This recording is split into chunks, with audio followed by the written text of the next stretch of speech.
उत्तर प्रदेश के प्रयागराज जिले के छोटे गांवों में गर्मियां अक्सर झुलसा देने वाली गर्मी और झींगुरों की लगातार भिनभिनाहट के साथ आती थीं। उमस भरी हवा इतनी घनी थी कि सब कुछ सुस्त और आलसी सा लगता था। यहां गर्मियों की रातें आमतौर पर असाधारण रूप से शांत होती थीं। केवल कीड़ों की भिनभिनाहट और कभी-कभी गांव में कुत्तों के भौंकने की आवाज आती थी। लेकिन ऐसी ही एक गर्मी की सुबह की लगभग पूर्ण शांति एक दर्दनाक चीख से बेरहमी से टूट गई। एक ऐसी आवाज जिसमें एक इंसान का सारा डर और असहनीय दर्द समाया हुआ था। उस दिन सुबह 4 बजे के आसपास रमेश कुमार, 30 साल से ज्यादा उम्र का एक आदमी, दोस्तों के साथ रात भर शराब पीने के बाद घर लौट रहा था। वो गांव की जानी पहचानी सड़क पर लड़खड़ाते हुए चल रहा था। शराब के नशे में उसका सिर अभी भी घूम रहा था। पार्टी देर रात तक चली थी और वो वहीं मेज पर ही सो गया था। और कुछ ही देर पहले उसकी नींद खुली थी। इस समय उसके मन में केवल एक ही विचार था कि वो घर पहुंचे और अपनी पत्नी और छोटे बेटे के बगल में अपने आरामदायक बिस्तर पर लेट जाए। उसने कल्पना की कि उसकी पत्नी सुनीता देवी शायद अपने पति की मौज मस्ती की आदत के लिए कुछ देर बड़बड़ाएगी, लेकिन फिर वो चुपचाप जाकर उसके लिए हैंगओवर उतारने के लिए 1 गिलास पानी या नींबू पानी बना देगी। लेकिन जब वो घर से कुछ ही 10 मीटर की दूरी पर था तो उसके नशे में धुत्त मन में एक अस्पष्ट बेचैनी घर करने लगी। उसके घर का लोहे का गेट, जो इस समय आमतौर पर सावधानी से बंद होता था, आज सिर्फ आधा खुला हुआ था। रमेश थोड़ा हैरान हुआ। उसने सोचा कि शायद उसकी पत्नी भूल गई होगी। वो लड़खड़ाते हुए आंगन में घुसा और मुख्य दरवाजे की ओर बढ़ा। लकड़ी का दरवाजा भी अंदर से बंद नहीं था। एक आदमी, एक पति की अंतरात्मा ने उसे बताया कि कुछ बहुत ही असामान्य, बहुत ही गलत हो रहा है। उसका नशा लगभग आधा उतर चुका था और उसकी जगह एक डरावनी स्पष्टता ने ले ली थी। सुनीता, तुम कहां हो? उसने थोड़ी कर्कश आवाज में पुकारा। कोई जवाब नहीं आया। उसके जवाब में घर के अंदर से केवल मौत का सन्नाटा था। एक अनजाने डर ने उसकी छाती को जकड़ना शुरू कर दिया। उसने आगे सोचने की हिम्मत नहीं की, बस एक तीर की तरह घर के अंदर भागा। और फिर बैठक में जो दृश्य उसकी आंखों के सामने आया, उसने उस मजबूत आदमी को घुटनों पर ला दिया। एक ही पल में उसकी पूरी दुनिया बिखर गई। उसकी पत्नी सुनीता देवी, वो खूबसूरत महिला जिसे वो बहुत प्यार करता था, ठंडे फर्श पर बेजान पड़ी थी। वो पूरी तरह से नग्न अवस्था में थी। उसके कपड़े बगल में बिखरे पड़े थे। उसका शरीर ठंडा पड़ चुका था। उसकी आंखें निर्जीव रूप से छत को घूर रही थीं। उसकी जीभ बाहर निकली हुई थी और उसकी गर्दन पर एक गहरा नीला निशान था। सभी संकेत एक अत्यंत दर्दनाक और पीड़ादायक मौत की ओर इशारा कर रहे थे। रमेश वहीं जड़वत खड़ा हो गया। उसके मस्तिष्क ने उसके सामने की भयानक सच्चाई को स्वीकार करने से इनकार कर दिया। समय जैसे थम गया था। उसे अब झींगुरों की आवाज नहीं सुनाई दे रही थी, न ही उसे उमस भरी गर्मी महसूस हो रही थी। वो बस अपनी पत्नी के बेजान शरीर को घूरता रहा। कुछ देर बाद जब शुरुआती सदमा गुजरा तो दर्द और गुस्सा एक सुनामी की तरह उमड़ पड़ा। उसने एक ऐसी चीख मारी जो शब्दों में बयां नहीं की जा सकती थी। एक घायल जानवर की दहाड़ जैसी आवाज। वो अपनी पत्नी के पास रेंगता हुआ गया, कांपते हुए उसके ठंडे शरीर को गले लगाया और पागलों की तरह रोने लगा। अत्यधिक घबराहट के बीच उसके दिमाग में अचानक एक विचार कौंधा।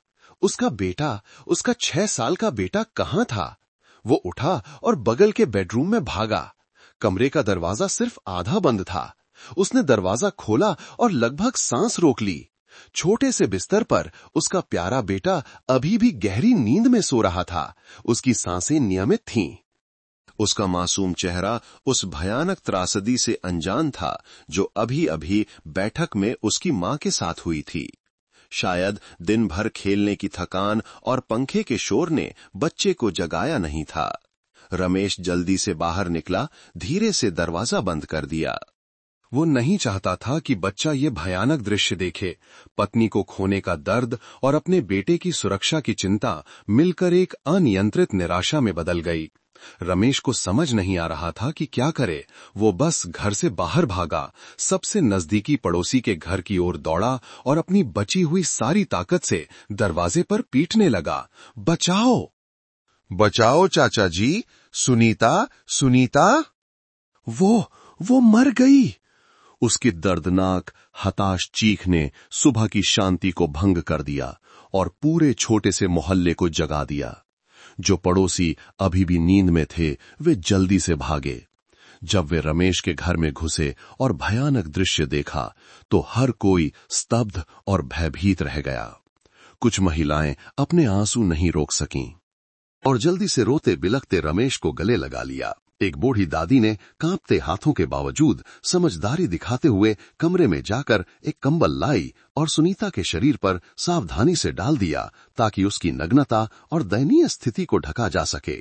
दूसरे लोगों ने शांत रहने की कोशिश की। एक ने तुरंत स्थानीय पुलिस को फोन किया, जबकि दूसरे ने रमेश को शांत करने के लिए बाहर ले जाने की कोशिश की।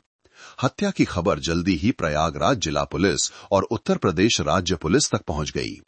कुछ ही समय बाद विशेष वाहन सायरन बजाते हुए एक के बाद एक छोटी गली में दाखिल हुए। राज्य पुलिस बल, जिसमें अपराध शाखा, फॉरेंसिक टीम और फॉरेंसिक विशेषज्ञ शामिल थे, स्थानीय पुलिस के साथ समन्वय स्थापित करने और प्रारंभिक जांच करने के लिए जल्दी से पहुंच गए। घटनास्थल को तुरंत सख्ती से सील कर दिया गया। एक पीली रस्सी खींच दी गई, जिससे पूरे घर और आंगन को घेर लिया गया। किसी को भी, यहां तक कि पीड़ित के परिवार के सदस्यों को भी, उस सीमा को पार करने की अनुमति नहीं थी। एसएसपी अजय सिंह, जो उत्तर प्रदेश पुलिस के अपराध शाखा के प्रमुख थे और अपने निर्णायक और अनुभवी होने के लिए प्रसिद्ध थे, नवगठित विशेष जांच दल का मार्गदर्शन करने के लिए व्यक्तिगत रूप से घटनास्थल पर मौजूद थे। सफेद सुरक्षात्मक सूट पहने हुए अपराध स्थल जांच टीम ने चुपचाप और पेशेवर तरीके से अपना काम शुरू किया। उन्होंने कई कोणों से पूरे अपराध स्थल की तस्वीरें लीं, शरीर की स्थिति और अस्त व्यस्त वस्तुओं की स्थिति को मापा। हर छोटी से छोटी जानकारी को सावधानीपूर्वक दर्ज किया गया।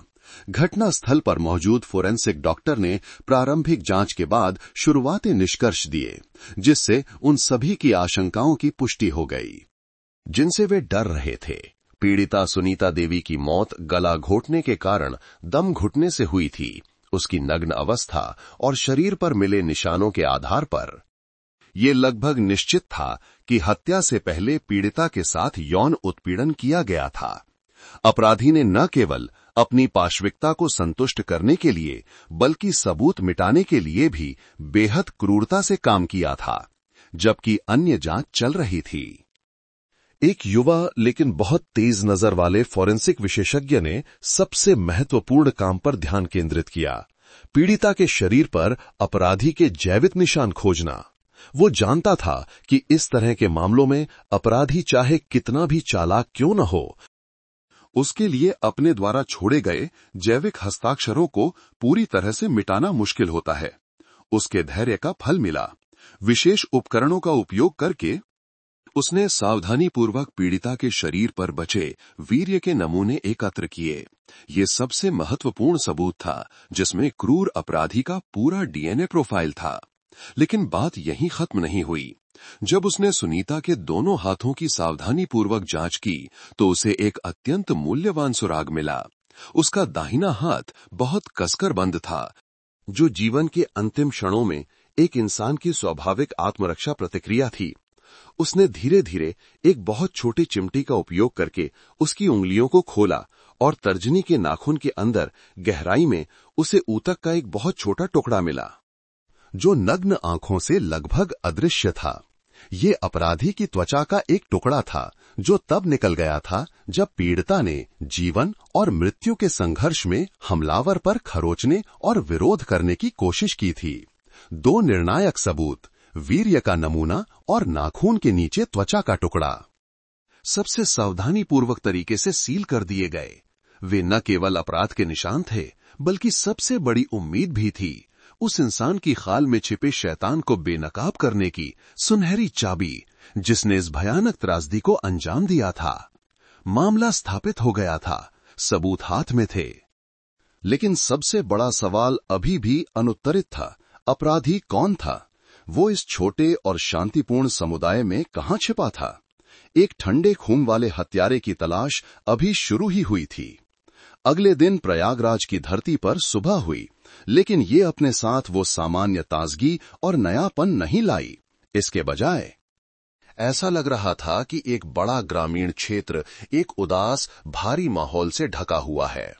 सुनीता देवी की दुखद मौत की खबर जंगल की आग की तरह फैल गई, हर छोटी गली, हर घर में घुस गई और हर निवासी के मन में एक अदृश्य लेकिन वास्तविक भय पैदा कर दिया। लोग अब रात में अपने दरवाजे खोलने की हिम्मत नहीं करते थे। बच्चों को अकेले बाहर खेलने से मना कर दिया गया था। जब भी कोई अजनबी गांव में आता तो उसे संदेह और जांच पड़ताल की नजरों से देखा जाता था। शैतान ने क्रूरता से वार किया था और अब वो शायद कहीं छिपा हुआ था, एक भयानक मुस्कान के साथ सब पर नजर रख रहा था। जबकि समुदाय में दहशत फैली हुई थी, उत्तर प्रदेश पुलिस मुख्यालय में एक मूक लेकिन अत्यंत गहन लड़ाई शुरू हो चुकी थी।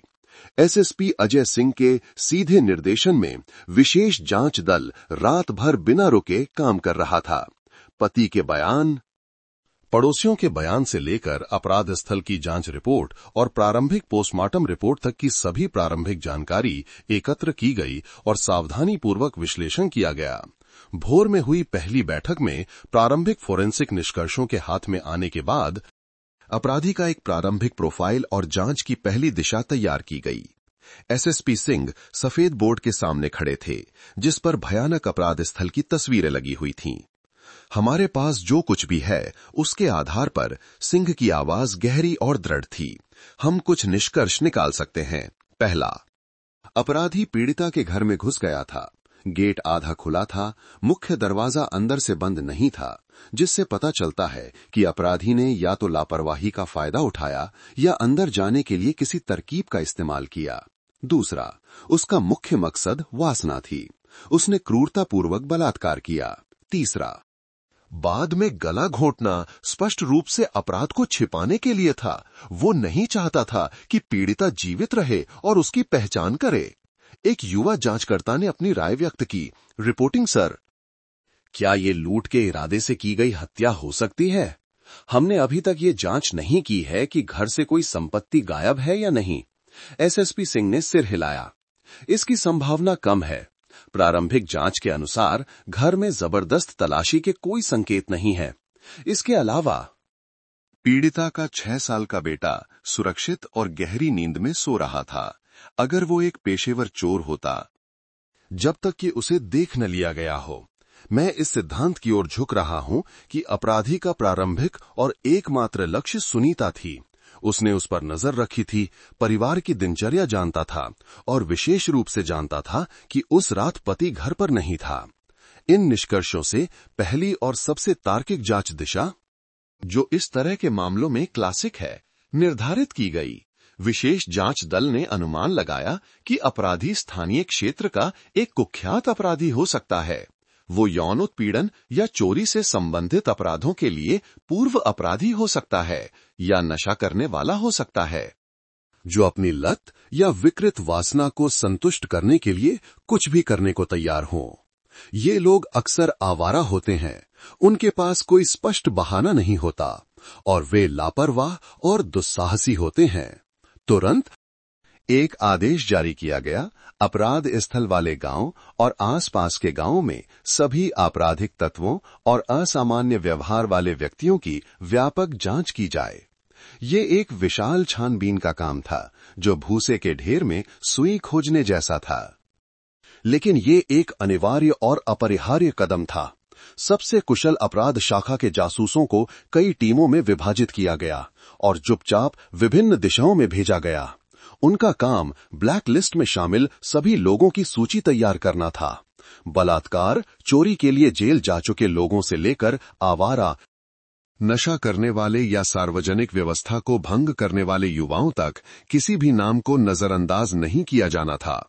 केवल एक दिन के भीतर स्थानीय पुलिस और गुप्त मुखबिरों के नेटवर्क के साथ घनिष्ठ समन्वय के साथ 10 से अधिक संदिग्धों की एक सूची, जिन्हें सबसे गंभीर माना जाता था।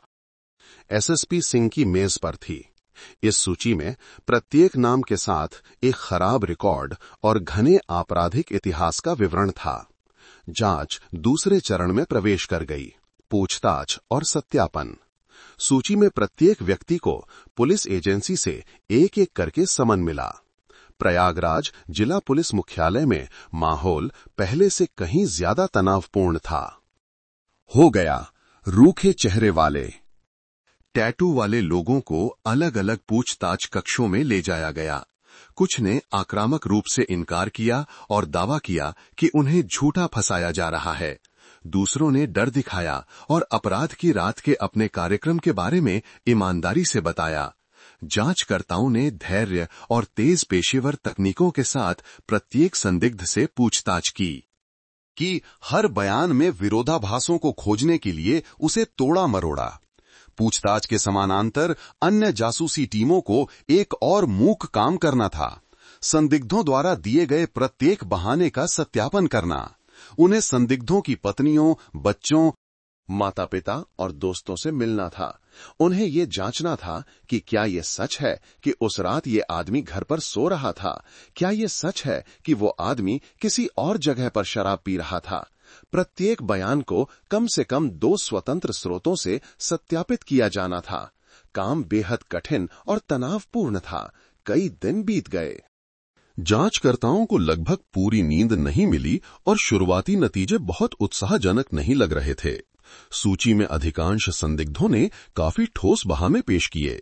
किसी के परिवार ने पुष्टि की कि वो घर पर गहरी नींद में सो रहा था। कोई दर्जनों गवाहों के साथ किसी और जगह पर एक और शराब पार्टी में था। सबसे संदिग्ध व्यक्ति, जिसका बलात्कार का पिछला रिकॉर्ड था, एक अन्य सार्वजनिक अव्यवस्था के मामले में किसी अन्य इलाके में हिरासत में था। हालांकि विशेष जांच दल ने हिम्मत नहीं हारी। वे जानते थे कि रिश्तेदारों के बयानों पर आधारित बहाने पूरी तरह से विश्वसनीय नहीं हो सकते। सबसे सटीक निष्कर्ष पर पहुंचने की सुनहरी चाबी अभी भी दिल्ली में केंद्रीय फोरेंसिक विज्ञान प्रयोगशाला के जांच कक्ष में थी। अपराध स्थल से एकत्र किए गए नमूने, जिसमें वीर्य का नमूना और पीड़िता के नाखून के नीचे त्वचा का टुकड़ा शामिल था, साथ ही 10 से अधिक संदिग्धों के रक्त और मुंह के श्लेष्म के नमूने पहले दिन से ही तत्काल भेजे गए थे। अब उन्हें धैर्यपूर्वक प्रतीक्षा करनी थी। डीएनए जांच के परिणामों की प्रतीक्षा के दिन विशेष जांच दल के लिए सबसे लंबे और सबसे तनावपूर्ण दिन थे। जनता का दबाव बढ़ता जा रहा था। प्रेस लगातार रिपोर्ट कर रहा था और लोग भ्रम और भय में जी रहे थे। झूठी अफवाहें फैलाई जा रही थीं, जिससे सूचना में भ्रम पैदा हो रहा था और जांच कार्य प्रभावित हो रहा था। एसएसपी सिंह और उनकी टीम लगभग एजेंसी में ही खाते सोते थे। लगातार बैठकें करते, हर विवरण का फिर से विश्लेषण करते, इस उम्मीद में कि कोई नई दिशा, कोई सुराग मिल जाए जिसे नजरअंदाज कर दिया गया हो। और फिर लगभग 1 सप्ताह के तनावपूर्ण इंतजार के बाद निर्णायक क्षण आखिरकार आ गया। एक दोपहर एसएसपी सिंह को फोरेंसिक विज्ञान प्रयोगशाला से एक सीधा फोन आया। दूसरी तरफ जांच अधिकारी की आवाज संक्षिप्त लेकिन वजनदार थी, ये सूचित करते हुए कि आधिकारिक जांच रिपोर्ट पर हस्ताक्षर कर दिए गए हैं और रास्ते में है। कुछ घंटों बाद लाल मुहर वाली रिपोर्ट विशेष जांच दल के प्रमुख की मेज पर थी। एसएसपी सिंह ने सावधानी से सील खोली। उनका दिल सामान्य से ज्यादा तेजी से धड़क रहा था। कमरे में सभी प्रमुख जांचकर्ता सांस रोके हुए थे। उनका पूरा ध्यान उस पतले कागज पर था जो पूरे मामले की किस्मत तय कर सकता था। सिंह ने जटिल वैज्ञानिक शब्दों को सरसरी तौर पर पढ़ा, फिर अंतिम पृष्ठ पर रुके जहां सबसे महत्वपूर्ण निष्कर्ष की पंक्ति थी। उन्होंने उस पंक्ति को बार बार पढ़ा, जैसे कि उन्हें अपनी आंखों पर विश्वास न हो। उनका आमतौर पर दृढ़ चेहरा अचानक कठोर हो गया। उनकी भौहें कस गईं। उन्होंने सिर उठाया और अपनी प्रतीक्षा कर रही टीम को देखा, फिर धीरे धीरे कहा। उनकी आवाज निराशा से कर्कश हो गई थी। मेल नहीं खाता। कमरे में मौत का सन्नाटा छा गया। सभी संदिग्धों के डीएनए नमूने। सिंह ने भारी आवाज में आगे कहा, अपराध स्थल पर वीर्य और त्वचा के नमूने से प्राप्त अपराधी के डीएनए से मेल नहीं खाते। ये परिणाम पिछले एक सप्ताह हमें विशेष जांच दल के सभी प्रयासों और आशाओं पर ठंडे पानी के एक झटके जैसा था। पहली जांच दिशा, सबसे तार्किक और सबसे आशाजनक दिशा, पूरी तरह से एक मृत अंत में पहुंच गई थी। उनकी छानबीन, पूछताछ और सत्यापन की सारी मेहनत बेकार हो गई थी। क्रूर अपराधी उन कुख्यात अपराधियों में से एक नहीं था जिन्हें उन्होंने घेरा था। उसका कोई पिछला आपराधिक रिकॉर्ड नहीं था। वह एक पूरी तरह से नया व्यक्ति था। एक भेड़िया जो एक भेड़ के खाल में बहुत सावधानी से छिपा हुआ था। मामला आधिकारिक तौर पर एक गतिरोध पर पहुंच गया। विशेष जांच दल शुरुआती बिंदु पर वापस आ गया, लेकिन इस बार उन्हें एक बड़े भ्रम का सामना करना पड़ा। अगर अपराधी ब्लैक लिस्ट में से कोई नहीं था, तो वो कौन था? वो एक पड़ोसी हो सकता था जो बाहर से सज्जन दिखता था। वो एक राहगीर हो सकता था। वो एक असली भूत हो सकता था। एसएसपी सिंह और उनकी टीम के कंधों पर दबाव बढ़ गया। वे जानते थे कि उन्हें जल्दी से एक नई दिशा, एक अलग दृष्टिकोण खोजना होगा। अगर वे ठंडे खून वाले हत्यारे को कानून के बाहर घूमने देना नहीं चाहते थे, डीएनए जांच का परिणाम एक बिजली के झटके जैसा था, जिसने न केवल उम्मीदों को तोड़ा बल्कि पूरी विशेष जांच दल को एक अभूतपूर्व कठिन स्थिति में डाल दिया। अपराध विज्ञान के अनुभव और तर्क पर आधारित प्रारंभिक जांच दिशा पूरी तरह से ध्वस्त हो गई थी। 10 से अधिक कुख्यात संदिग्ध, जिन्हें वे अपराध करने की सबसे अधिक संभावना मानते थे, अब विज्ञान द्वारा निर्दोष साबित हो चुके थे। मामला फिर से शुरुआती बिंदु पर वापस आ गया, लेकिन इस बार धुंध और भ्रम और भी ज्यादा था। क्रूर अपराधी कोई पेशेवर अपराधी नहीं था जिसका रिकॉर्ड हो। वो एक भूत था, एक भेड़िया जो समुदाय में कहीं छिपा हुआ था और शायद एक सज्जन नागरिक का चोगा पहने हुए था। एसएसपी अजय सिंह और उनकी टीम के कंधों पर दबाव बढ़ गया। जनता में हलचल बढ़ रही थी। झूठी अफवाहें हर जगह फैल रही थीं, जिससे सुरक्षा और व्यवस्था पर काफी असर पड़ रहा था और अपराध शाखा के जवानों पर एक अदृश्य दबाव बन रहा था। विशेष जांच दल के बैठक कक्ष में माहौल इतना खामोश और घुटन भरा था कि केवल सिगरेट का धुआं और लंबी सांसें ही सुनाई दे रही थीं। दर्जनों लोग लगभग एक सप्ताह से जागे हुए थे, लेकिन परिणाम केवल एक बड़ा शून्य था। जब निराशा छाई हुई थी, एसएसपी सिंह ने टीम का मनोबल बढ़ाने का फैसला किया। वो जानते थे कि ऐसी कठिन परिस्थितियों में कमांडर को एक ठंडा दिमाग और पूर्ण शांति बनाए रखनी चाहिए। वो उठे, कमरे का एक चक्कर लगाया और फिर सफेद बोर्ड के सामने रुक गए। हम गलत थे, उन्होंने सीधे सीधे कहा, बिना किसी लाग लपेट के। हम एक घिसे पिटे रास्ते पर चले और वो हमें एक मृत अंत में ले गया। लेकिन ये विफलता ये नहीं दर्शाती कि मामला खत्म हो गया है। ये हमें केवल ये बताता है कि हम जिस रास्ते पर चल रहे थे वो गलत था और हमें एक और रास्ता खोजना होगा। क्रूर अपराधी कोई पेशेवर बदमाश नहीं है। इसका क्या मतलब है? इसका मतलब है कि वो कोई ऐसा व्यक्ति हो सकता है जिसकी हम कम से कम उम्मीद करते हैं, कोई ऐसा व्यक्ति जिसके पास एक आदर्श आवरण है। अब हमें शुरुआत से वापस जाना होगा, उन चीजों पर वापस जाना होगा जो पीड़िता के सबसे करीब थीं। सभी की निगाहें उनकी ओर मुड़ गई। सबसे करीबी कौन है? सिंह ने पूछा और फिर खुद ही जवाब दिया, पीड़िता का पति रमेश कुमार। मुझे पता है कि उसके पास एक बहाना है, लेकिन हमें उसके साथ फिर से काम करने की जरूरत है। एक संदिग्ध के रूप में नहीं, बल्कि एक महत्वपूर्ण गवाह के रूप में। कोई ऐसा व्यक्ति जो हमें वो जानकारी दे सकता है जिसे हमने नजरअंदाज कर दिया हो। और इससे भी महत्वपूर्ण बात, हमें उन सभी लोगों के साथ काम करने की जरूरत है जो उस रात उसके साथ थे। वो शराब की महफिल ही मामले की चाबी छिपा सकती है। नई जांच दिशा। हालांकि यह गोल गोल घूमने जैसी लग रही थी, इस समय एकमात्र तार्किक दिशा थी। विशेष जांच दल ने अपना पूरा ध्यान पति के शराब पीने वाले दोस्तों के समूह पर केंद्रित करने का फैसला किया। एक नई पूछताछ योजना तैयार की गई।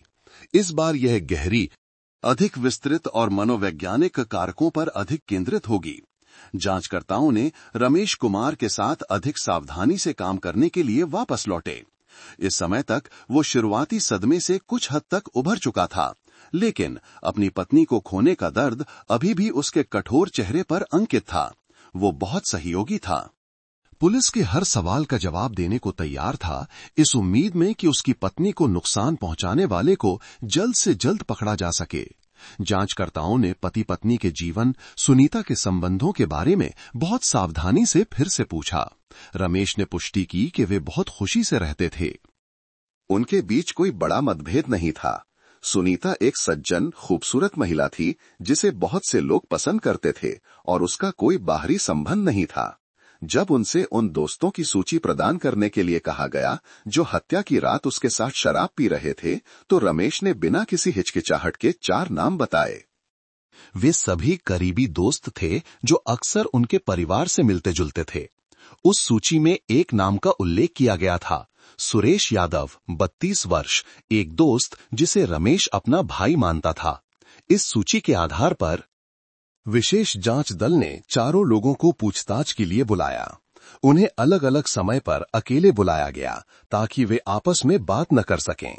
पहले 3 दोस्त जब बुलाए गए तो वे काफी हैरान थे, लेकिन बहुत सहयोगी थे।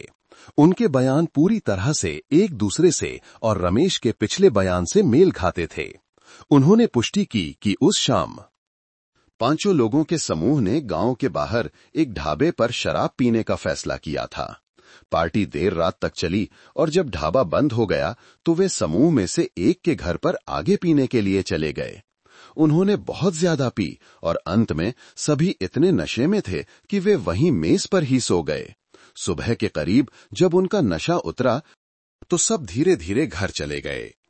तीनों ने दृढ़ता से पुष्टि की कि घर लौटने से लेकर सुबह तक शराब की महफिल में से कोई भी कहीं नहीं गया था। उनका और सुरेश यादव का बहाना बहुत मजबूत लग रहा था, जिसकी पुष्टि कई लोगों ने की थी। अंत में सुरेश यादव को पूछताछ के लिए बुलाया गया। अन्य 3 की तुलना में सुरेश सबसे उत्साही लग रहा था। कमरे में घुसते ही उसने अपने दोस्त के परिवार की त्रासदी के लिए गहरा दुख और संवेदना व्यक्त की। वो लगातार क्रूर अपराधी को गुस्से से कोस रहा था और वादा कर रहा था कि वो जांच एजेंसी को जल्द से जल्द अपराधी को खोजने में हर संभव प्रयास करेगा। उसने शराब की महफिल की पूरी कहानी की पुष्टि की, ये दावा करते हुए कि वो भी पूरी रात सुबह तक वहीं रहा था, एक कदम भी बाहर नहीं गया था। उसका बयान बाकी लोगों से पूरी तरह मेल खाता था, जिसमें कोई विरोधाभास नहीं था। सैद्धांतिक रूप से सुरेश यादव पूरी तरह से साफ था, लेकिन उससे पूछताछ के दौरान एक अनुभवी जांचकर्ता जिसने सैकड़ों प्रकार के अपराधियों का सामना किया था, को महसूस होने लगा कि कुछ गड़बड़ है। सुरेश के रवैये और व्यवहार में एक सूक्ष्म असामान्यता थी, जिसे केवल पेशेवर आंखें ही पहचान सकती थीं। पहला, हालांकि वो बेहद सहयोगी और दुखी दिख रहा था, सुरेश की आंखें नजरें चुरा रही थीं। वो शायद ही कभी जांचकर्ता की आंखों में सीधे देखता था, बल्कि अक्सर मेज पर या दीवार पर किसी अनिश्चित बिंदु पर देखता था। जब सबसे सरल लगने वाले सवालों का जवाब देते हुए उसकी आवाज कभी कभी समझ से बाहर हकलाती थी, जैसे कि वो स्वाभाविक रूप से सच बताने के बजाय अपने दिमाग में पहले से तैयार की गई पटकथा को फिर से व्यवस्थित कर रहा हो। लेकिन सबसे संदिग्ध विवरण एक ऐसा विवरण जिसे लगभग समझाया नहीं जा सकता था। वो उसका पहनावा था। उत्तर प्रदेश की गर्मियों की झुलसा देने वाली गर्मी में एक ऐसी गर्मी जिसमें लोग कम से कम कपड़े पहनना चाहते थे। सुरेश यादव हमेशा एक लंबी आस्तीन वाली शर्ट पहनता था, जिसके बटन कलाई तक सावधानी से बंद होते थे। पहली बार जब वो पूछताछ के लिए आया तो जांचकर्ताओं ने इस पर ध्यान दिया। इस बार भी उसने एक और लंबी आस्तीन वाली शर्ट पहनी हुई थी। ये व्यवहार बेहद असामान्य था। वो जानबूझकर कुछ छिपाने की कोशिश कर रहा था। बहुत संभव है कि उसकी दोनों भुजाओं पर ऐसे निशान थे जिन्हें वो किसी को दिखाना नहीं चाहता था। खरोंच के निशान, काटने के निशान, पीड़िता के नाखून के नीचे मिली त्वचा के टुकड़े से इसे जोड़ते हुए जांचकर्ताओं के मन में एक बड़ा संदेह पैदा होने लगा। हालांकि ये सब अभी भी केवल संदेह के स्तर पर था। अंतर्ज्ञान और अनुभव पर आधारित अनुमान। सुरेश का बहाना इसके विपरीत पीड़िता के पति और 3 अन्य दोस्तों द्वारा पुष्टि किया गया था। इस समय उसे दोषी ठहराने या उससे गहराई से पूछताछ करने के लिए कोई भौतिक सबूत नहीं था। मनोवैज्ञानिक अभिव्यक्तियों के आधार पर उसे बेनकाब करने की कोशिश करने से वो सतर्क हो सकता था और बचने के तरीके खोज सकता था। पूछताछ के बाद टीम ने एक बैठक की। सुरेश यादव के बारे में संदेह एसएसपी सिंह को सूचित किया गया। वो भी इस बात से सहमत थे कि सुरेश में कई संदिग्ध बातें हैं, लेकिन वो इस बात से भी सहमत थे कि मौजूदा स्थिति में वे उसके खिलाफ कुछ नहीं कर सकते। इन संदेहों को केवल फाइल में सावधानी पूर्वक दर्ज किया गया। विशेष जांच दल ने अस्थायी रूप से सुरेश को अकेला छोड़ने का फैसला किया, लेकिन अपने दिल में वे जानते थे कि उन्हें एक नया रास्ता मिल गया है। ये रास्ता, हालांकि अभी भी बहुत अस्पष्ट और कांटों से भरा था, का एक लक्ष्य था। सुरेश यादव पीड़िता के पति का करीबी दोस्त, जो सबसे ज्यादा दुखी दिख रहा था, अब सभी का ध्यान का केंद्र बन गया था। अपराध शाखा के जवानों और एक अच्छे दोस्त के वेश में छिपे एक शैतान के बीच एक मूक दिमागी लड़ाई आधिकारिक तौर पर शुरू हो गई थी। भले ही क्रूर अपराधी अभी भी सोच रहा था कि उसने सभी को धोखा दे दिया है। अगले कुछ दिनों में विशेष जांच दल में माहौल बेहद भारी हो गया। गतिरोध न केवल काम में एक बाधा थी, बल्कि प्रत्येक अधिकारी के कंधों पर एक मनोवैज्ञानिक बोझ भी था। वे गलत रास्ते पर चले गए थे और असली अपराधी, जिसे वे निश्चित रूप से सुरेश यादव मानते थे, अभी भी कानून के बाहर घूम रहा था। 4 शराबी लोगों के बयानों से बने एक मजबूत ढाल के पीछे छिपा हुआ सुरेश पर संदेह हालांकि बहुत बड़ा था, फिर भी केवल अनुभव और पेशेवर संवेदनशीलता पर आधारित अनुमान थे। इसमें उस सबसे महत्वपूर्ण चीज की कमी थी जो संदेह को कार्रवाई में बदल सकती थी, सबूत। एसएसपी अजय सिंह लगभग सो नहीं पा रहे थे। वो अपने कार्यालय में घंटों बैठे रहते। सुरेश यादव की फाइल को बार बार पलटते। उसके बारे में सब कुछ सामान्य लग रहा था। एक शादीशुदा आदमी, एक राजमिस्त्री, कोई आपराधिक रिकॉर्ड नहीं, दोस्तों के साथ मिलनसार। लेकिन यही सामान्यता उन्हें और भी बेचैन कर रही थी। वो लगातार उसकी नजरें चुराने वाली आंखों, उसके अत्यधिक सहयोगी रवैये और विशेष रूप से चिलचिलाती गर्मी में पहनी गई लंबी आस्तीन वाली शर्ट के बारे में सोचते रहे। यह एक सामान्य व्यक्ति का व्यवहार नहीं था। यह किसी ऐसे व्यक्ति का व्यवहार था जो एक घातक रहस्य छिपा रहा था। शराबी लोगों द्वारा पुष्टि किया गया बहाना सबसे कमजोर प्रकार का बहाना है। उन्होंने एक बैठक में चिंता भरी आवाज में कहा, शराब के प्रभाव में इंसान की याददाश्त बेहद अविश्वसनीय होती है। वे गलत याद रख सकते हैं, भ्रमित हो सकते हैं या महत्वपूर्ण समय अवधि को भूल भी सकते हैं। हम सिर्फ एक सामूहिक बयान के कारण हार नहीं मान सकते। हमें इसे पलटना होगा, हमें इसे तोड़ना होगा। एक साहसिक निर्णय लिया गया। विशेष जांच दल इस जांच दिशा को नहीं छोड़ेगा। इसके बजाय वे इसमें गहराई से उतरेंगे। सुरेश यादव की ढाल में सबसे बड़ी कमजोरी का फायदा उठाएंगे। योजना ये थी कि शराब की महफिल में शामिल प्रत्येक व्यक्ति से एक बार फिर से अकेले और अधिक सावधानी से पूछताछ की जाए। इस बार लक्ष्य ये पूछना नहीं था कि क्या हुआ था, बल्कि उनकी याददाश्त को फिर से जगाना था, ताकि उन छोटे विवरणों को खोजा जा सके जिन्हें उन्होंने नशे में नजरअंदाज कर दिया होगा या महत्वहीन माना होगा। टीम एक बार फिर काम पर लग गई। उन्होंने प्रत्येक दोस्त से अलग अलग मुलाकात की। पहले 3 हालांकि कई बार परेशान किए जाने से थोड़ी शिकायत कर रहे थे, फिर भी सहयोगी थे। जांचकर्ताओं ने जोर जबरदस्ती नहीं की, बल्कि बस बैठकर बात की, चतुराई से सुझाव दिए। उन्होंने गवाहों से उस पूरी शाम को अपने दिमाग में फिर से बनाने के लिए कहा। हर एक विवरण, उन्होंने कौन सी शराब पी, क्या खाया, किसने क्या कहा, काम धैर्यपूर्वक और कुछ हद तक नीरस रूप से चला। अधिकांश बयानों में कुछ भी नया नहीं था। महफिल के दूसरे हिस्से की उनकी याददाश्त, जब सभी नशे में थे, वास्तव में बहुत धुंधली थी। लेकिन मामले का मोड़ एक दोस्त मुकेश सिंह के साथ दूसरी मुलाकात के दौरान आया। मुकेश समूह में सबसे कम बोलने वाला था और बाकी लोगों की तुलना में थोड़ा ज्यादा होश में लग रहा था।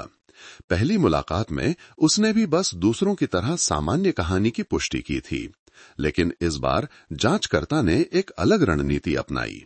मुकेश जी, कृपया याद करने की कोशिश करें, जांचकर्ता ने धीमी आवाज में कहा। जब सब पी रहे थे तो क्या कोई मेज से उठा था, चाहे वो शौचालय जाने के लिए हो या फोन पर बात करने के लिए? मुकेश ने अपनी भौहें सिकोड़ी, शराब से धुंधली याददाश्त में खोजने की कोशिश की। उसने सिर हिलाया। मुझे ठीक से याद नहीं है। उस समय मैं नशे में था। कौन कहां गया, कैसे ध्यान रखता? तो क्या आपको याद है कि शराब की महफिल कभी बाधित हुई थी? उदाहरण के लिए, शराब खत्म हो गई या चखना खत्म हो गया? जांचकर्ता ने उकसाना जारी रखा। ये सवाल मुकेश की याददाश्त की किसी परत को छू गया लगता है। उसने सिर उठाया। उसकी आंखों में कुछ विचार था। शराब खत्म हो गई, चखना खत्म हो गया, उसने बड़बड़ाया। हाँ, मुझे याद आया। जांचकर्ता ने अपनी सांस रोक ली, अपनी खुशी को प्रकट न करने की कोशिश की।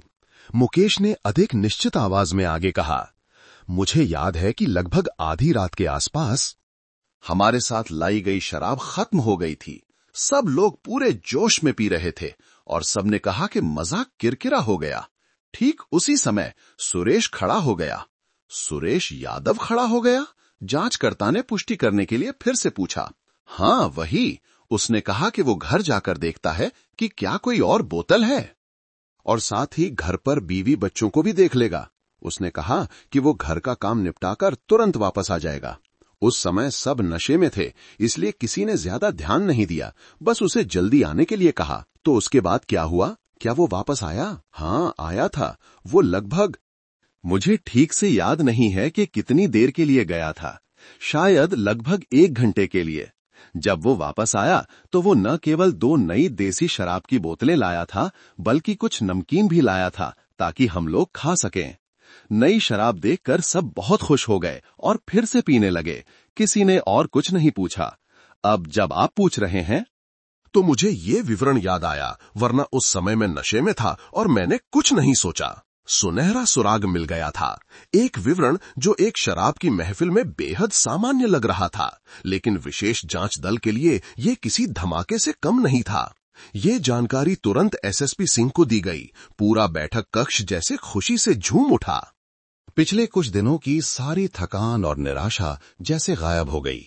सभी बिखरे हुए टुकड़े अब पूरी तरह से एक साथ जुड़ गए थे। लगभग 1 घंटे का खाली समय। वो समय सुरेश यादव, जो गांव के रास्तों से अच्छी तरह वाकिफ था, के लिए शराब की महफिल से रमेश के घर, जो सिर्फ 1 किलोमीटर से थोड़ा ज्यादा दूर था, तक जाने, अपराध करने और वापस आने के लिए पूरी तरह से पर्याप्त था। उसका 2 लीटर शराब और कुछ नमकीन के साथ वापस आना एक अच्छे दोस्त का निस्वार्थ कार्य नहीं था। ये एक बेहद परिष्कृत नाटक था। एक सावधानीपूर्वक गणना की गई कार्रवाई थी, ताकि एक ऐसा बहाना बनाया जा सके जो अधिक मजबूत न हो सके। उसने अपनी उदारता का इस्तेमाल अपने शराबी दोस्तों का मुंह बंद करने के लिए किया, उनकी याददाश्त में अपनी अनुपस्थिति के निशान मिटाने के लिए। लंबी आस्तीन वाली शर्ट, घबराहट और नजरें चुराने वाले सुरेश के बारे में संदेह अब हल हो गए थे। उसने लंबी आस्तीन वाली शर्ट पहनी थी ताकि सुनीता द्वारा विरोध के दौरान छोड़े गए खरोच के निशानों को छिपा सके। वो घबराया हुआ और डरा हुआ था क्योंकि उसे झूठ बोलना पड़ रहा था। उसे सबसे अनुभवी जांचकर्ताओं के सामने एक नाटक करना पड़ रहा था। उसने सब कुछ गणना की थी। एसएसपी सिंह ने गुस्से से मेज पर हाथ मारा। लेकिन अपराधी की चालाकी के लिए प्रशंसा भी थी। लेकिन वो ये नहीं सोच सकता था कि एक शराबी की याददाश्त में एक छोटा सा विवरण उसकी पूरी योजना को उजागर कर सकता है। बिना किसी देरी के एसएसपी सिंह ने आदेश दिया, तुरंत सुरेश यादव के लिए समन भेजो। इस बार हम पूछताछ नहीं करेंगे, हम सीधे सामना करेंगे। एक टीम को तुरंत सुरेश यादव के घर भेजा गया। गाड़ी गांव की सड़क पर न्याय के आदेश के साथ दौड़ी, लेकिन जब वे पहुंचे तो घर पर एक भयानक सन्नाटा पसरा हुआ था। दरवाजा कसकर बंद था। पड़ोसियों ने बताया कि उन्होंने सुरेश को आज सुबह से नहीं देखा है। उसकी पत्नी, एक कठोर चेहरे वाली महिला से जब पूछा गया तो वो फूट फूट कर रो पड़ी। उसने कहा कि कल पुलिस द्वारा दूसरी बार पूछताछ के लिए बुलाए जाने के बाद सुरेश बहुत परेशान और चिंतित होकर घर लौटा था। उसने जल्दी से कुछ कपड़े पैक किए और अपनी पत्नी से कहा कि उसे एक जरूरी काम के लिए शहर जाना है और कुछ दिनों में वापस आएगा। और तब से वो चला गया। उसका मोबाइल फोन भी बंद था, उससे संपर्क नहीं हो पा रहा था। सुरेश यादव भाग गया था, जैसे एक चालाक जानवर की तरह। उसने खतरे को सूंघ लिया था। पुलिस का उसके शराब पीने वाले दोस्तों से फिर से पूछताछ करना उसके लिए एक लाल झंडा था। वो जानता था कि उसके बहाने की ढाल टूट चुकी है। वो जानता था कि कानून का फंदा उसके चारों ओर कस रहा है और उसने भागने का रास्ता चुना था। ये कार्रवाई विशेष जांच दल के लिए लगभग एक अनकहा कबूलनामा था। जांच अब आधिकारिक तौर पर एक नए चरण में प्रवेश कर चुकी थी, हत्यारे का पीछा। सुरेश यादव का भाग जाना विशेष जांच दल के अनुमान से बाहर नहीं था, लेकिन इसने एक अत्यंत जरूरी स्थिति पैदा कर दी। क्रूर अपराधी ये महसूस करने के बाद कि उसका बहाना उजागर हो गया है, ने एक अच्छे दोस्त का नकाब उतारकर एक भगोड़ा बनने का फैसला किया था। ये एक ओर उसके अपराध की अप्रत्यक्ष पुष्टि थी, लेकिन दूसरी ओर इसने पीछा करने वाली टीम के लिए एक नई चुनौती खड़ी कर दी। उसे पकड़ना था इससे पहले कि वो अंडरवर्ल्ड में और गहराई से छिप जाए या सीमा पार कर जाए। विशेष जांच दल के बैठक कक्ष में माहौल बिल्कुल भी हतोत्साहित नहीं था, बल्कि और भी ज्यादा जरूरी और दृढ़ हो गया था। एसएसपी अजय सिंह ने सफेद बोर्ड के बीच में लगी सुरेश यादव की तस्वीर की ओर इशारा किया। वो भाग गया है। उन्होंने दृढ़ आवाज में कहा, इसका मतलब है कि हम सही रास्ते पर थे। अब जांच एक मूक दिमागी लड़ाई नहीं है, ये एक पीछा बन गई है। लेकिन उसे अदालत में निर्विवाद रूप से दोषी ठहराने के लिए हम केवल उसके भागने के व्यवहार पर भरोसा नहीं कर सकते। हमें वैज्ञानिक सबूत चाहिए, हमें डीएनए परिणाम चाहिए। ये इस समय मामले का सबसे महत्वपूर्ण मोड़ था। हालांकि सुरेश पर संदेह 99% तक पहुंच गया था, लेकिन एक राष्ट्रव्यापी तलाशी वारंट जारी करने और अन्य बलों को आधिकारिक रूप से जुटाने के लिए उन्हें केंद्रीय फॉरेंसिक विज्ञान प्रयोगशाला से अंतिम पुष्टि की आवश्यकता थी। लेकिन समस्या ये थी कि सुरेश यादव भाग गया था और उनके पास मिलान के लिए उसका सीधा नमूना नहीं था। एक साहसिक और वैज्ञानिक समाधान प्रस्तावित किया गया, रक्त संबंध के माध्यम से डीएनए पहचान पद्धति का उपयोग करना। फॉरेंसिक विशेषज्ञों ने कहा कि यदि वे सुरेश के किसी करीबी रिश्तेदार जैसे माता पिता या बच्चों का डीएनए नमूना प्राप्त कर सकते हैं, तो वे उस व्यक्ति और अपराध स्थल पर मिले अपराधी के डीएनए नमूने के बीच रक्त संबंध को पूरी तरह से निर्धारित कर सकते हैं। तुरंत सबसे कुशल जांचकर्ताओं और एक महिला अधिकारी वाली एक टीम को सुरेश यादव के घर भेजा गया। उनका काम तलाशी लेना या दबाव बनाना नहीं था, बल्कि सुरेश की पत्नी श्रीमती पूजा से संपर्क करना और उसे जांच एजेंसी के साथ सहयोग करने के लिए मनाना था। पूजा, एक कठोर चेहरे वाली महिला जो अपने पति के अचानक गायब हो जाने के बाद टूट चुकी थी, शुरू में बेहद डरी हुई और भ्रमित थी। वो विश्वास नहीं कर सकती थी कि जिस पति के साथ वो इतने लंबे समय से रह रही थी, वो इतने बड़े अपराध में शामिल हो सकता है। सहानुभूति और ठोस तर्कों के साथ जांचकर्ताओं ने उसे स्पष्ट रूप से समझाया कि पुलिस के साथ सहयोग करना उसके पति को नुकसान पहुंचाने के लिए नहीं, बल्कि सच्चाई को सामने लाने के लिए है।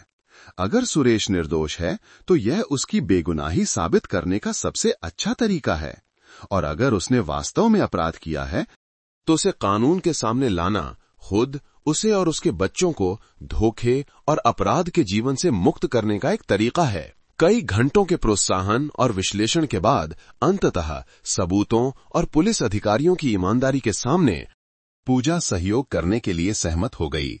उसने स्वेच्छा से अपने और सुरेश के 7 साल के बेटे के बालों के कुछ रेशे प्रदान किए, जो कंघी पर लगे हुए थे, जिसे उसने अलमारी में रखा था। ये एक पत्नी, एक मां के लिए एक बहुत ही कठिन कार्य था, लेकिन वो समझ गई कि ये सही काम था। कीमती बालों का नमूना तुरंत सील कर दिया गया और एक विशेष टीम द्वारा उसी रात दिल्ली ले जाया गया। पूरी विशेष जांच दल एक बार फिर प्रतीक्षा की स्थिति में प्रवेश कर गया, लेकिन इस बार वे लगभग निश्चित विश्वास के साथ प्रतीक्षा कर रहे थे। परिणाम की प्रतीक्षा करते हुए जासूसी टीमें लगातार काम कर रही थीं। पूरे राज्य और पड़ोसी राज्यों में सुरेश यादव के लिए एक तलाशी वारंट जारी किया गया। जासूसों ने सभी बस स्टेशनों, रेलवे स्टेशनों, गेस्ट हाउस, होटलों और उन जगहों पर छानबीन की जहां एक भगोड़ा छिप सकता था। सुरेश के सभी संबंध, दोस्तों से लेकर रिश्तेदारों और पुराने जेल के साथियों तक निगरानी में रखे गए। और जैसा कि अनुमान था, केवल 2 दिन बाद फोरेंसिक विज्ञान प्रयोगशाला से जांची परिणाम वापस आ गया। संक्षिप्त लेकिन वजनदार जांची रिपोर्ट ने सभी संदेहों पर विराम लगा दिया। वाई क्रोमोसोम और अन्य लोकी के विश्लेषण के परिणाम ने सुरेश यादव के बेटे के बालों से प्राप्त डीएनए नमूने और अपराध स्थल पर वीर्य और त्वचा के टुकड़े में पाए गए अपराधी के डीएनए नमूने के बीच पिता पुत्र के सीधे रक्त संबंध की पुष्टि की। इस संबंध की संभावना 99% थी। अब कोई संदेह नहीं था, सुरेश यादव ही अपराधी था। डीएनए जांच रिपोर्ट एक युद्ध का आदेश बन गई। एसएसपी अजय सिंह ने तुरंत सुरेश यादव के खिलाफ बलात्कार और हत्या के आरोपों में प्राथमिकी दर्ज करने और आरोप पत्र दाखिल करने का निर्णय लिया और साथ ही उसके खिलाफ एक विशेष राष्ट्रव्यापी तलाशी वारंट जारी किया। सुरेश यादव की तस्वीर, उसके अपराधों और पहचान चिन्हों के साथ उत्तर से दक्षिण, मुख्य भूमि से द्वीपों तक सभी परिचालन इकाइयों को भेज दी गईं। तलाशी अब उच्चतम स्तर पर पहुंच गई थी। विशेष जांच दल ने अनुमान लगाया कि अपनी लापरवाह प्रकृति और घबराहट के कारण सुरेश शायद पगडंडियों के माध्यम से नेपाल भागने की कोशिश करेगा, जो मध्य क्षेत्र के कई अपराधियों के लिए एक परिचित मार्ग है। उत्तर प्रदेश और बिहार के सीमा सुरक्षा बल के साथ घनिष्ठ समन्वय में एक विशेष टीम का गठन किया गया। सभी सीमा चौकियों और छोटे रास्तों पर कड़ी निगरानी रखी गई। सुरेश की तस्वीर सभी सीमा चौकियों और गश्ती दलों को भेज दी गई और विशेष जांच दल का अनुमान पूरी तरह से सही था। विशेष तलाशी वारंट जारी होने के 2 दिन बाद बिहार के रक्सौल सीमा चौकी पर सीमा के पास एक पगडंडी क्षेत्र में गश्त के दौरान एक संदिग्ध व्यक्ति को देखा गया। वो आदमी पुराने काम के कपड़े पहने हुए था और एक टोपी इतनी नीचे खींची हुई थी कि उसका चेहरा लगभग ढका हुआ था और वो एक घने जंगल में चुपके से आगे बढ़ने की कोशिश कर रहा था। जब गश्ती दल ने उसे जांच के लिए रुकने के लिए कहा तो वो अचानक मुड़कर जंगल में गहराई तक भाग गया। उसके भागने की कार्रवाई ने संदेह को और बढ़ा दिया। सीमा सुरक्षा बल के जवान, जो इलाके से परिचित थे और पेशेवर कौशल रखते थे, ने जल्दी से उसे घेरने के लिए एक घेरा बनाया। लगभग आधे घंटे की खड़ी ढलानों और घनी झाड़ियों के माध्यम से एक गहन पीछा करने के बाद उन्होंने उस व्यक्ति को काबू में कर लिया और उसे पकड़ लिया। जब टोपी हटाई गई तो जंगल में 2 दिन छिपने के कारण सुरेश यादव का थका हुआ बेजान चेहरा सामने आया। वो वही व्यक्ति था जिसके खिलाफ विशेष तलाशी वारंट था। उसे उस जगह पकड़ा गया जहां उसने सोचा था कि वो जल्द ही बच निकलेगा। सुरेश में विरोध करने की कोई ताकत नहीं बची थी। वो हांफते हुए गिर पड़ा और हथकड़ी लगवाने के लिए तैयार हो गया। उसकी भागदौड़ उसकी काल्पनिक स्वतंत्रता की दहलीज पर ही समाप्त हो गई। उसी रात सुरेश यादव को बिहार से उत्तर प्रदेश पुलिस मुख्यालय लाया गया। लंबे रास्ते में उसने एक शब्द भी नहीं कहा। एक अहंकारी, आक्रामक व्यक्ति का रूप पूरी तरह से गायब हो गया था। उसकी जगह एक जाल में फंसे जानवर की निराशा और हताशा ने ले ली थी। वो जानता था कि आगे जो उसका इंतजार कर रहा है वो किसी दूसरे देश में एक नया जीवन नहीं है, बल्कि उसके अक्षम्य अपराध के लिए कानून का सबसे कठोर निर्णय है। न्याय का जाल आखिरकार बंद हो गया था और इस बार शैतान के बचने के लिए कोई दरार नहीं थी। सुरेश यादव को भोर में उत्तर प्रदेश पुलिस मुख्यालय लाया गया, जब आसमान अभी भी धुंधला था। उसे सीधे पूछताछ कक्ष में ले जाया गया। एक छोटा कमरा जिसमें केवल एक लोहे की मेज, 2 कुर्सियां और छत से एक ठंडी सफेद बिजली की रोशनी थी जो एक बेजान ठंडी चमक पैदा कर रही थी। कमरे में हवा घनी और घुटन भरी थी। उसके सामने एसएसपी अजय सिंह और एक अन्य जांचकर्ता बैठे थे। उनके चेहरे पर कोई भाव नहीं था, लेकिन उनकी तीखी आंखें किसी भी झूठे नकाब, किसी भी छिपाने के इरादे को भेद सकती थीं। पूछताछ के पहले कुछ मिनटों में सुरेश यादव ने अपनी अंतिम जिद पर अड़े रहने की कोशिश की। एक कमजोर और हताश प्रतिरोध। वो चुपचाप बैठा रहा, सिर नीचे झुकाए, हथकड़ी लगे हाथ मेज पर रखे, एक शब्द भी नहीं बोला। जब उससे भागने का कारण पूछा गया तो उसने केवल धीरे से उत्तर दिया कि उसने झूठी अफवाहें सुनी और डर के मारे भाग गया। जब उससे सुनीता देवी की मौत से संबंध के बारे में पूछा गया तो उसने दृढ़ता से सिर हिलाया, वही नाटक दोहराया जो उसने शुरू से किया था। मुझे कुछ नहीं पता, मैं रमेश का सबसे अच्छा दोस्त हूं। मैं सुनीता भाभी को कैसे नुकसान पहुंचा सकता हूं? आप लोगों को कोई गलतफहमी हुई है। उसने खुद को एक गलतफहमी का शिकार एक अच्छे दोस्त के रूप में पेश करने की कोशिश की, जिस पर गलत संदेह किया जा रहा था। एसएसपी सिंह ने उसे नहीं टोका। उन्होंने उसे अपने अंतिम झूठ बोलने दिया। वो जानते थे कि एक दीवार चाहे कितनी भी मजबूत क्यों ना हो, अगर उसकी सबसे कमजोर जगह पर हमला किया जाए तो वो ढह जाएगी। जब सुरेश चुप हो गया तो उन्होंने धीरे धीरे और शांति से मेज पर एक फाइल रखी। सुरेश यादव। सिंह की आवाज गहरी और स्थिर थी, लेकिन हर शब्द सामने वाले के मनोविज्ञान पर एक हथौड़े की तरह पड़ रहा था। तुम एक बुरे अभिनेता हो, तुम्हारे नाटक में बहुत सारी खामियां हैं। क्या तुम्हें लगता है कि सिर्फ तुम्हारे दोस्त तुम्हारी पुष्टि कर देंगे तो तुम अपराध से बच जाओगे? तुम गलत हो, हमारे पास ये है। उन्होंने फाइल का पहला पन्ना खोला, जो केंद्रीय फोरेंसिक विज्ञान प्रयोगशाला की डीएनए जांच रिपोर्ट थी। क्या तुम जानते हो ये क्या है? एसएसपी सिंह ने पूछा, लेकिन जवाब का इंतजार नहीं किया। विज्ञान झूठ नहीं बोलता सुरेश। पीड़िता सुनीता देवी के शरीर पर मिले वीर्य का नमूना, पीड़िता के नाखून के नीचे मिली त्वचा का नमूना, जो उसके जबरदस्त प्रतिरोध का परिणाम था, इन दोनों नमूनों में एक ही अद्वितीय डीएनए कोड है, और वो डीएनए कोड तुम्हारे बेटे के बालों के नमूने से मिलान करने के बाद एक निर्विवाद परिणाम देता है। सुरेश यादव, अब समझाओ, तुम्हारा डीएनए वहां क्यों था? डीएनए शब्द सुनकर, अपने ही बेटे के बालों के नमूने से मिलान की बात सुनकर सुरेश यादव का शरीर एक झटके से उछल गया। उसने अचानक सिर उठाया। उसकी आंखें जांच रिपोर्ट पर टिकी थीं। अत्यधिक घबराहट स्पष्ट थी। सबसे परिष्कृत झूठ, बहाने की वो ढाल जिसे वो सबसे मजबूत मानता था, विज्ञान ने केवल एक कागज के टुकड़े से तोड़ दिया था। वो ये नहीं सोच सकता था कि उसके भाग जाने के बाद भी पुलिस के पास उसके खिलाफ सबूत इकट्ठा करने का एक तरीका होगा। उसकी जिद एक पल में ढह गई। वो हाँफने लगा। उसके माथे पर ठंडा पसीना आ गया। उसकी पीठ की कमीज भीग गई। उसका चेहरा पीला पड़ गया। उसके होंठ कांपने लगे। वो जानता था कि अब कोई भी इनकार व्यर्थ है। उसे एक कोने में धकेल दिया गया था। बचने का कोई रास्ता नहीं था। और फिर एक टूटे हुए बांध की तरह उसने अपना सिर मेज पर पटक दिया। उसके कंधे कांपने लगे। एक बड़े हिंसक आदमी की रोने की आवाज एक दबी हुई, अपमानित और भयभीत तरीके से फूट पड़ी। ये एक हत्यारे का रोना था, जो जानता था कि उसके पास अब कोई मौका नहीं है, चाहे वो कितना भी छोटा क्यों न हो। कुछ देर बाद जब सुरेश ने रोना बंद कर दिया तो उसने सिर उठाया। उसकी आंखें लाल और निराशा से भरी थीं। ये मैंने किया है, सब कुछ मैंने किया है।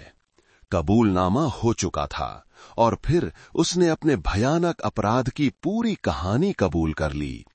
ईर्ष्या, नीच वासना और एक करीबी दोस्ती के नकाब के नीचे छिपी एक आपराधिक योजना की एक भयानक कहानी। सुरेश के बयान के अनुसार अपराध का स्रोत कोई अचानक की गई कार्रवाई नहीं थी। ये ईर्ष्या और विकृत विचारों का एक संचय था जो उसके दिल में बहुत लंबे समय से सुलग रहा था। वह और रमेश बचपन के दोस्त थे, एक साथ बड़े हुए थे, लेकिन अपने दिल में सुरेश हमेशा अपने दोस्त से ईर्ष्या करता था। रमेश, हालांकि उससे ज्यादा प्रतिभाशाली या चतुर नहीं था, का एक ऐसा जीवन था जिसका वो सपना देखता था। एक स्थिर नौकरी, एक खुशहाल परिवार और विशेष रूप से सुनीता देवी जैसी एक बहुत ही खूबसूरत पत्नी। वो हमेशा अन्याय महसूस करता था, हमेशा सोचता था कि वो उन चीजों का ज्यादा हकदार है। जब भी वो अपने दोस्त के घर जाता, सुनीता की परिपक्व और आकर्षक सुंदरता को देखकर उसके दिल में एक पापी इच्छा जाग उठती थी। उसने इसे एक दोस्त, एक करीबी चाचा के नकाब के नीचे बहुत अच्छी तरह से छिपाया था, लेकिन उसके अंदर का शैतान दिन ब दिन बड़ा होता जा रहा था। अंतिम तिनका जिसने उस शैतान को जगाया, वो हत्या की रात की घातक शराब की महफिल थी। जब शराब का नशा चढ़ रहा था तो वो फोन देख रहा था और संयोग से एक तस्वीर देखी जो सुनीता ने उस दोपहर फेसबुक पर पोस्ट की थी। ये एक तस्वीर थी जिसमें वो कुछ समय पहले परिवार के साथ समुद्र तट की यात्रा के दौरान काफी आकर्षक स्विमसूट पहने हुए थी। ये तस्वीर एक सामान्य व्यक्ति के लिए केवल एक खूबसूरत पल थी, लेकिन सुरेश के लिए नशे और पहले से मौजूद ईर्ष्या में ये एक मशाल से कम नहीं थी, जिसने उसके सभी तर्क और नैतिकता को जला दिया। नीच वासना अनियंत्रित रूप से जाग उठी। उसके दिमाग में एक पागल, विकृत विचार आया। उसे किसी भी कीमत पर सुनीता को पाना था। आपराधिक योजना वहीं शराब की महफिल में बन गई थी। उसने बहुत जल्दी गणना की। वो अपने दोस्त का घर अच्छी तरह से जानता था, घर की संरचना जानता था और सबसे महत्वपूर्ण बात, वो जानता था कि रमेश आज रात नशे में धुत होगा। उसने ये बहाना बनाया कि शराब खत्म हो गई है और घर का काम निपटाने के बहाने लगभग 1 घंटे के लिए पहले घर जाने की अनुमति मांगी। यह एक आदर्श बहाना था। वो रमेश के घर की ओर पैदल गया। गेट बंद नहीं था। वो आसानी से आंगन में घुस गया। वो मुख्य दरवाजे पर गया और दस्तक दी। अंदर सुनीता ने सोचा कि उसका पति नशे में जल्दी घर आ गया है और बिना किसी संदेह के दरवाजा खोल दिया। जैसे ही दरवाजा खुला, सुरेश का चेहरा देखकर न कि अपने पति का, वो थोड़ी हैरान हुई। लेकिन इससे पहले कि वो प्रतिक्रिया दे पाती, उसने ये बहाना बनाया कि रमेश बहुत नशे में है और उसने उसे रसोई से एक और बोतल लाने के लिए भेजा है। और वो अंदर घुस गया। जब दरवाजा बंद हो गया तो उसके अंदर का शैतान पूरी तरह से सामने आ गया। उसने सुनीता को गले लगा लिया। वो घबरा गई, चिल्लाई और जबरदस्त विरोध किया। उसने अपनी पूरी ताकत से उसके हाथों और चेहरे पर खरोंच मारी, गहरे निशान छोड़ दिए। लेकिन एक कमजोर महिला की ताकत एक बड़े, मजबूत आदमी की पाशविकता का सामना नहीं कर सकती थी, जो पागलपन में था। उसने बल का प्रयोग करके उसका मुंह बंद कर दिया, उसे बैठक के फर्श पर गिरा दिया और अपना घिनौना काम किया। अपनी पाशविकता को संतुष्ट करने के बाद पकड़े जाने के डर ने उसके दिमाग पर कब्जा कर लिया। वो जानता था कि अगर उसने सुनीता को जीवित छोड़ दिया तो अगली सुबह ही उसे कानून की सजा का सामना करना पड़ेगा।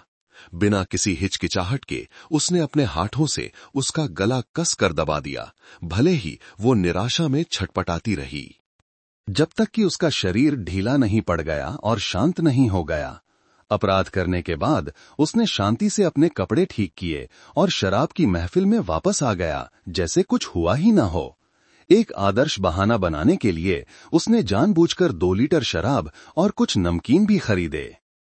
एक अच्छे दोस्त की भूमिका निभाते हुए जिसने पार्टी के लिए व्यवस्था की थी, वो वहीं बैठा रहा, पीता रहा, अपने दोस्तों के साथ हंसता बोलता रहा, इस बात से अनजान कि उनमें से एक की पत्नी को अभी अभी उसी ने मार डाला था।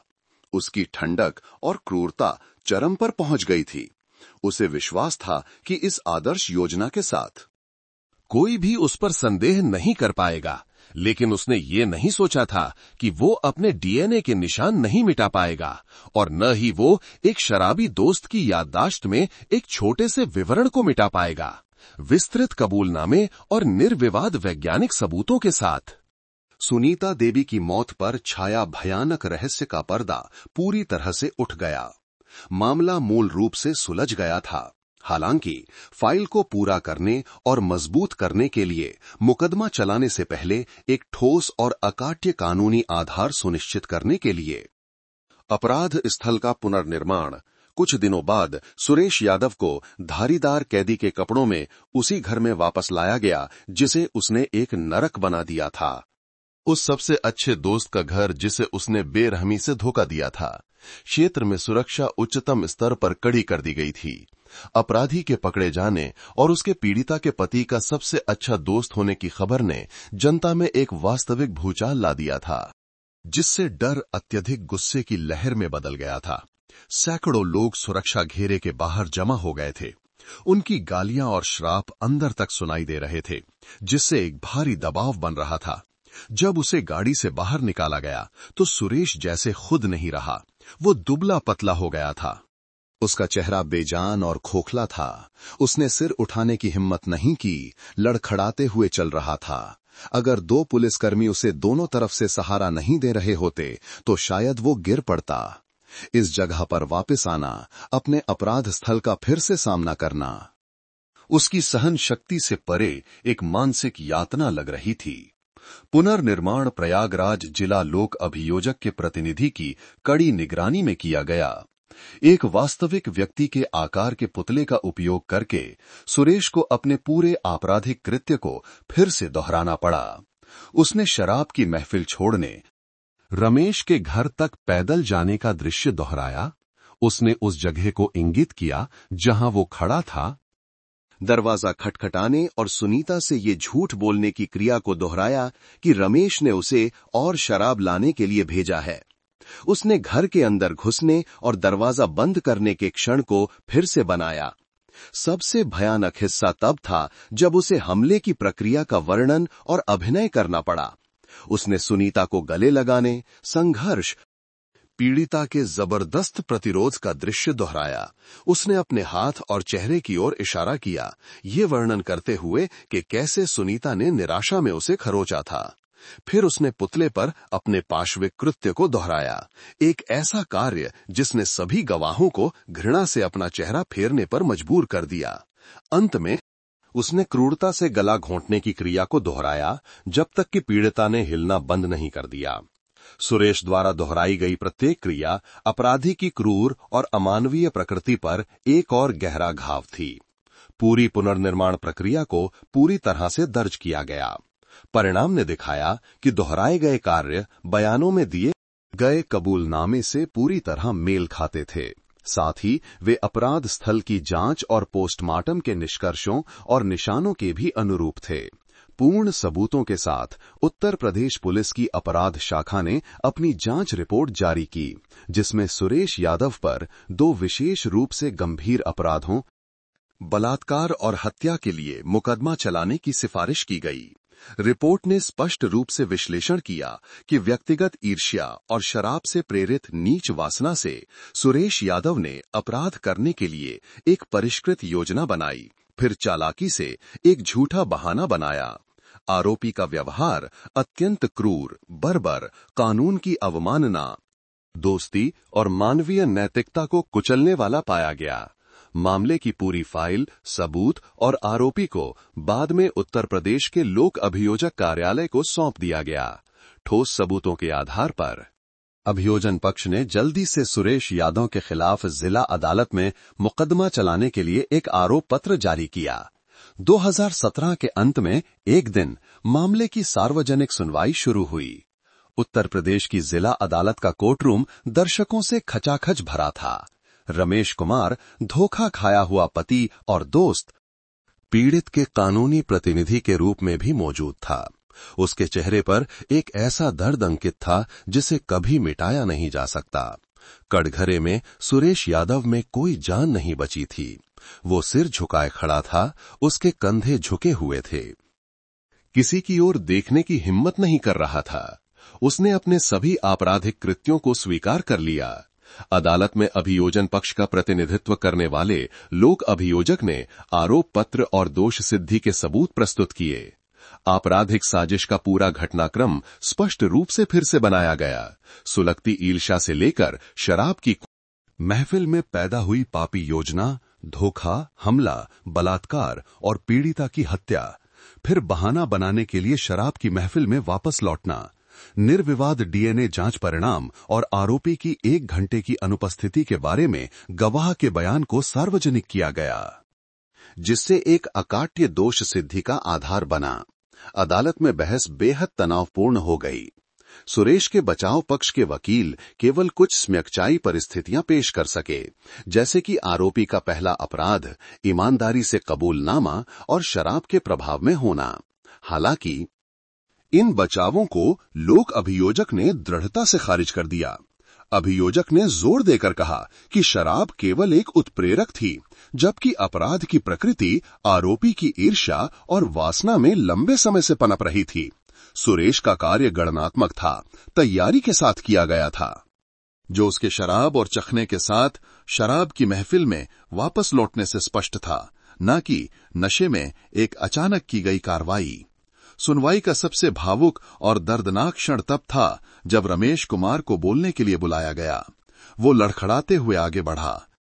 उसे खड़े रहने के लिए कटघरे का सहारा लेना पड़ा। उसने अपने पुराने दोस्त की ओर नहीं देखा। उसकी आंखें न्यायपीठ की ओर थीं। उसकी आवाज कर्कश और टूटी हुई थी। हुजूर, मैं उसे अपना भाई मानता था। घर में अच्छी शराब होती, अच्छा मांस होता। मैं हमेशा उसे बुलाता था।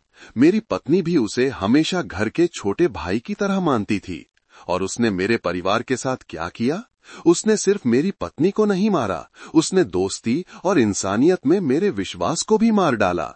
ये दर्द, ये धोखा मौत से भी बदतर है। मैं बस अदालत से अनुरोध करता हूं, सबसे कठोर सजा दें। इस शैतान को समाज से हमेशा के लिए हटा दें, ताकि मेरी पत्नी की आत्मा को शांति मिले और किसी और को मेरे जैसा दर्द और अपमान न सहना पड़े। रमेश के रोने से पूरा कोर्टरूम सन्न रह गया। कई लोग अपने आंसू नहीं रोक पाए। उसका दर्द सुरेश यादव के अमानवीय अपराध के खिलाफ सबसे मजबूत अभियोग था। विचार विमर्श के बाद न्यायपीठ ने अपना अंतिम फैसला सुनाया। अदालत ने पाया कि आरोपी सुरेश यादव का व्यवहार समाज के लिए विशेष रूप से खतरनाक था, गणनात्मक, अत्यंत बर्बर और क्रूर तरीके से किया गया था, जो नैतिकता और मानवता के पूर्ण पतन को दर्शाता था। आरोपी ने न केवल बेरहमी से पीड़िता की जान ले ली, बल्कि पवित्र दोस्ती को भी कुचल दिया, जिससे पूरे समाज में अत्यधिक गुस्सा पैदा हुआ। अपराध की प्रकृति और गंभीरता और बढ़ाने वाली परिस्थितियों को ध्यान में रखते हुए न्यायपीठ ने पाया कि आरोपी में सुधार या पुनर्वास की कोई क्षमता नहीं है और उसे सबसे कठोर सजा दी जानी चाहिए। इस आधार पर न्यायपीठ ने आरोपी सुरेश यादव को बलात्कार और हत्या दोनों अपराधों के लिए उच्चतम सजा मृत्युदंड देने का फैसला किया। फैसले ने स्थानीय क्षेत्र के सबसे सनसनीखेज मामलों में से एक को समाप्त कर दिया। सुरेश यादव ने फैसला सुना, उसके पैर कांपने लगे और वो फर्श पर गिर पड़ा। कानून की कठोर सजा दी गई, जिससे पीड़ित के परिवार की उम्मीदें और जनता का गुस्सा शांत हुआ। ये मामला एक करीबी दोस्त के चेहरे के पीछे छिपे शैतान के बारे में एक महंगा सबक था। इसने दिखाया कि ईर्ष्या और नीच वासना जब शराब के साथ मिलती है तो एक जहर बन सकती है, जो एक सामान्य इंसान को एक ठंडे खून वाले हत्यारे में बदल देती है। सुरेश यादव का अपराध न केवल कानून का उल्लंघन था, बल्कि सबसे घृणित विश्वासघात भी था। एक ऐसा चाकू जो उस दोस्त की पीठ में सीधा घोंपा गया था, जिसने उस पर पूरा भरोसा किया था। फैसला सुनाया गया, न्याय हुआ। लेकिन उस बदकिस्मत पति के दिल में जो घाव उसने छोड़ा और खून से सनी दोस्ती का जो खौफ था, वो समय के साथ हमेशा बना रहेगा। दोस्तों, आप ये कहां से देख रहे हैं, हमें कमेंट में जरूर बताइए। आपको ये कहानी कैसी लगी? हम कामना करते हैं कि आप जहां भी रहें, हमेशा सुरक्षित और खुश रहें। अगर आपके पास भी ऐसी कोई दिलचस्प या दिल को छू लेने वाली कहानी है, तो उसे हम सबके साथ कमेंट्स में जरूर साझा करें। हमें आपकी कहानियां सुनना अच्छा लगेगा।